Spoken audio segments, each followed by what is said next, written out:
Welcome to यामिनीज पाठशाला। आप सभी का यामिनी की पाठशाला में स्वागत है।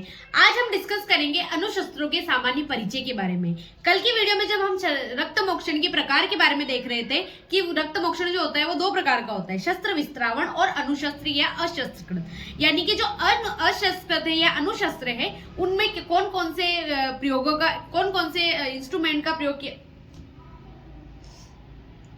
वेलकम टू यामिनीज पाठशाला। आप सभी का यामिनी की पाठशाला में स्वागत है।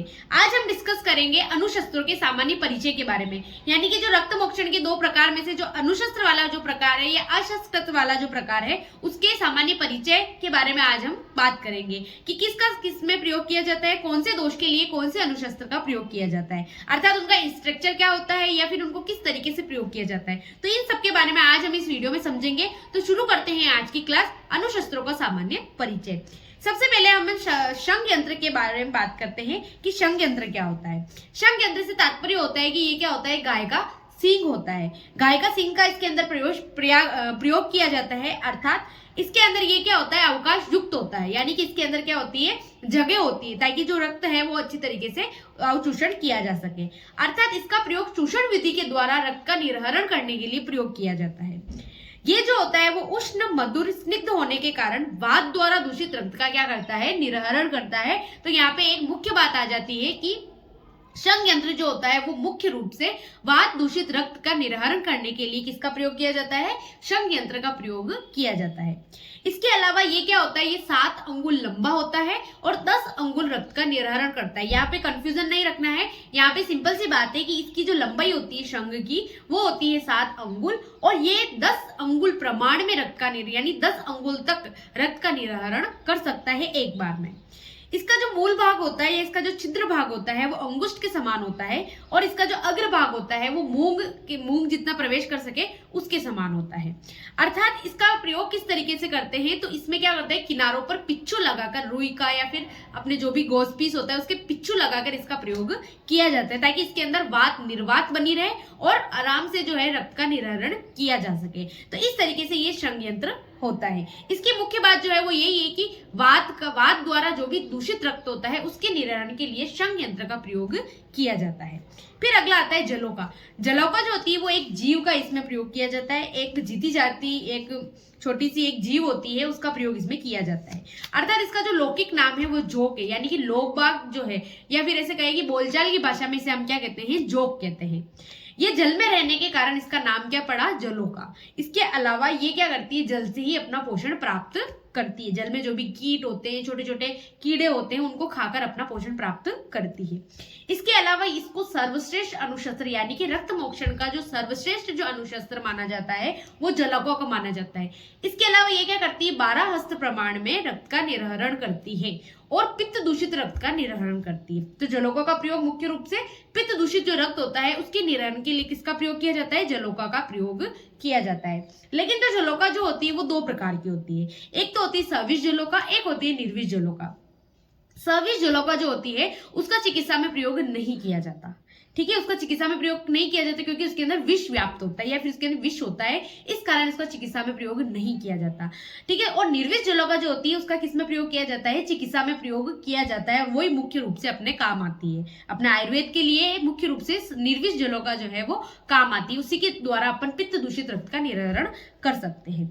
अर्थात जो सविष जलौका जो होती है, अपन दोनों में डिफरेंस लेके चल रहे हैं। तो सविष जलौका जो होती है वो किसके द्वारा उत्पन्न होती है, तो सविष जलौका विषैले मत्स्य कीट मेंढक के सड़े मलमूत्र से उत्पन्न होती है और इसके काटने से हमारे शरीर पर चकत्ते बन सकते हैं, शोथ हो सकता है, भयंकर शूल हो सकता है, आपको मूर्छा जैसी उत्पत्ति हो सकती है, ज्वर या आपके शरीर में दाह अनुभूति हो सकती है और अगर ज्यादा विषैली है तो आपकी मृत्यु भी हो सकती है, ठीक है। लेकिन जो निर्विष जलौका जो होती है वो किसके द्वारा, वो नॉर्मल पानी में रहती है, निर्मल जल में रहती है या सुगंधित जल में रहती है, ठीक है। इसके अलावा उसकी उत्पत्ति कमल या शैवाल के सड़ने के कारण होती है और इसके दंश से हमारे शरीर पे केवल नॉर्मल सी अपन को खुजली चल सकती है, थोड़ी सी स्वेलिंग आ सकती है, ठीक है।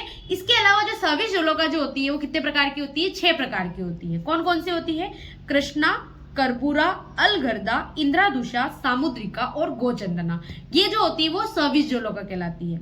और निर्विष जलौका कौन कौन सी होती है, कपिला, पिंगला, शंकुमुखी, मुशिका, पुंडरीक मुखी और सावरिका। इसको या क्योंकि अपने मेनली जो काम आने वाली है वो निर्विष जलोका है, और निर्विष जलोका के जो नाम है वो हमें कंठस्थ होने चाहिए। तो इसको याद करने की एक ट्रिक है कपीश एमपी से, यानी कि कपीश एमपी से का मतलब क से कपिला, पी से पिंगला, श से शंकुमुखी, कपीस हो गया। फिर होता है एमपी, एमपी में एम यानी मुशिका और पी यानी पुंडरीक मुखी। फिर आता है से लास्ट, कपीश एमपी से का मतलब होता है सावरिका। तो इस तरीके से निर्विष जलोका भी कितने प्रकार की होती है? 6 प्रकार की होती है। तो ये हमने देख लिया, जलोका के दोनों प्रकार हमने समझ लिए।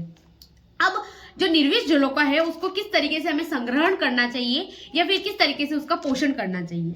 तो निर्विष जलोका जो होती है वो हमें क्या करना चाहिए? तालाब, झरनों, शैवाल आदि से पकड़ना, मतलब जो भी तालाब है, शैवाल है आदि से हमें उसे पकड़कर लाना चाहिए। इसके पश्चात शुद्ध जल या कांच युक्त पात्र में जलोकों को क्या रखना चाहिए, और उसको क्या करना चाहिए अपन को? उसके आसपास क्या करना चाहिए?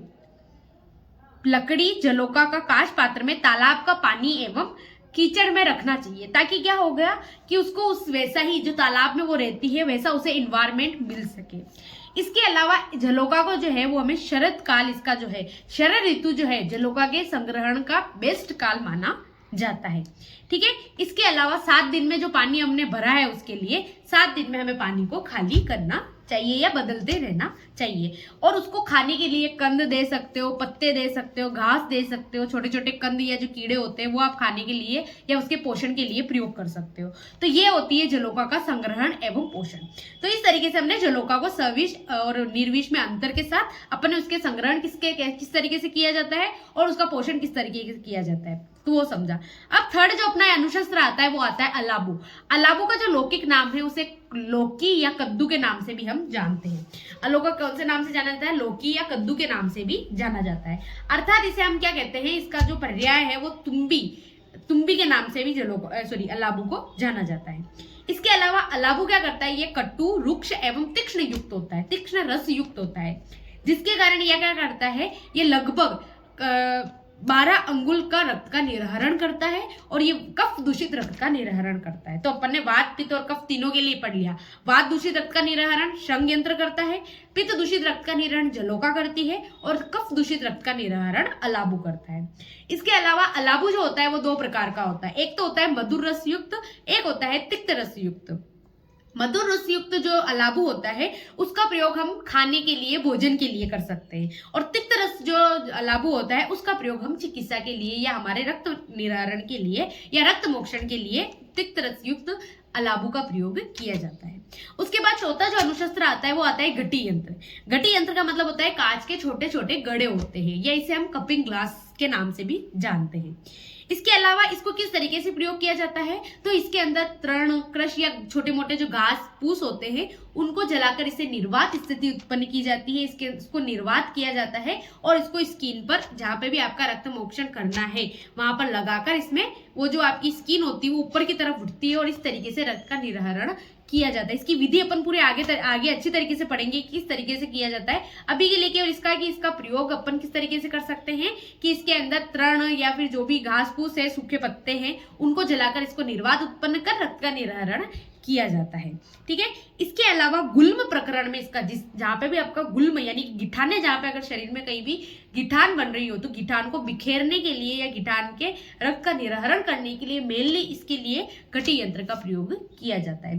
तो इस तरीके से अनुशस्त्रों के बारे में हमने पढ़ा और अनुशस्त्रों का प्रयोग किस तरीके से और कौन से दोष में मेनली किया जाता है उसके बारे में पढ़ा। इसी के साथ इस वीडियो को हम यही खत्म करते हैं। मिलते हैं एक नई वीडियो के साथ, एक नई टॉपिक के साथ। आप मेरे चैनल पर नए हैं तो मेरे चैनल को सब्सक्राइब कीजिएगा। Thank you so much for watching. धन्यवाद।